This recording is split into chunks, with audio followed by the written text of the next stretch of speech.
यशोदा माँ पिछले जन्म में धरा थी।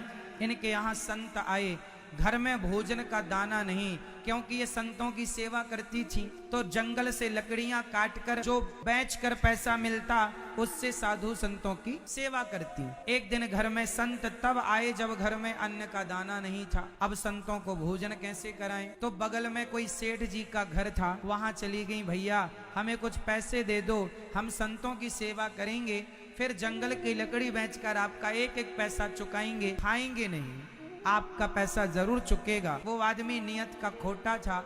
उसने माता धरा को देखा और कहा, तुम बड़ी सुंदर हो, यदि तुम हमें मिल जाओ तो हम तुम्हें पैसे दे देंगे, तुम अपनी जरूरतें पूरी कर लेना। धरा ने कहा, मिल जाओ मतलब क्या है? बोले, उस आदमी ने कहा कि ये जो तुम्हारे स्तन हैं ये मुझे बड़े प्रिय लग रहे हैं, यदि तुम ये मुझे दे दो तो मैं तुम्हें बहुत सारा पैसा दे सकता हूँ। माता धरा से उसने उनके स्तनों की डिमांड कर ली। उसकी नियत तो खोटी थी, उसने अपने ढंग से स्तन मांगे थे, लेकिन माता धरा ने कहा कि ये शरीर का चमड़ा, यदि इसे देने से संतों की सेवा हो जाए तो देना ही ठीक है, क्योंकि अब कोई ऑप्शन नहीं। तो धरा माँ ने कहा, ठीक है, मैं तुझे अपने स्तन देती हूँ। वो आदमी तो बड़ा खुश हुआ।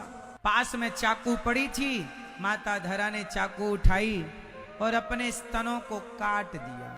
अपने स्तनों को काट कर उस सेठ की तराजू में रख दी। तुझे मेरे स्तन चाहिए था, मांस का टुकड़ा चाहिए था, ये ले, ये मांस का टुकड़ा तू रख ले।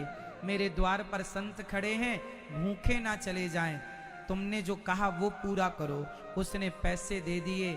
माता धरा ने बाजार से सामान खरीदा और संतों के लिए भोजन उसी हालत में बनाई। कितना दर्द ना हो रहा होगा शरीर में, पर भोजन बनाया। इस दर्द से बड़ा दर्द ये था, मेरे द्वार से संत भूखे चले जाते तो ये मांस के टुकड़ा, ये घाव तो भर जाएगा, पर संत भूखे चले जाएं, ये गृहस्थों की शोभा नहीं है कि आपके द्वार से कोई भूखा चला जाए। अतिथि देवो भव, अतिथि भूखा ना जाए, हमारे द्वार से कोई भूखा ना जाए, इसका हमें पूरा। गृहस्थी का मतलब क्या है? गृहस्थ धर्म निभे तब तो गृहस्थी है। वो घर घर है जिस घर में अतिथि सेवा होती है, साधु सेवा होती है।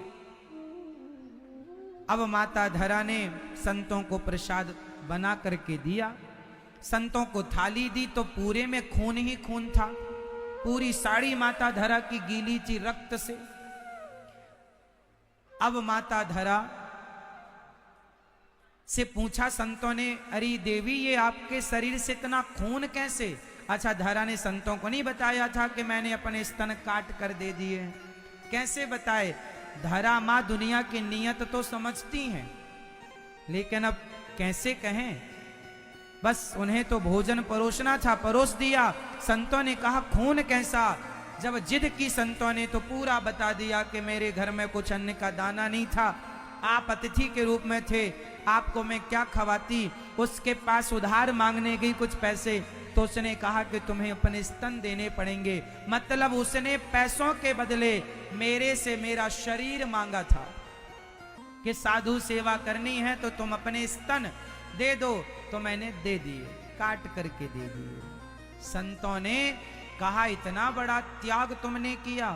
वो संत थे ही नहीं, संत रूप में भगवान थे। वाह देवी, आपने साधु सेवा की है, आपने अपने स्तनों का दान दिया है।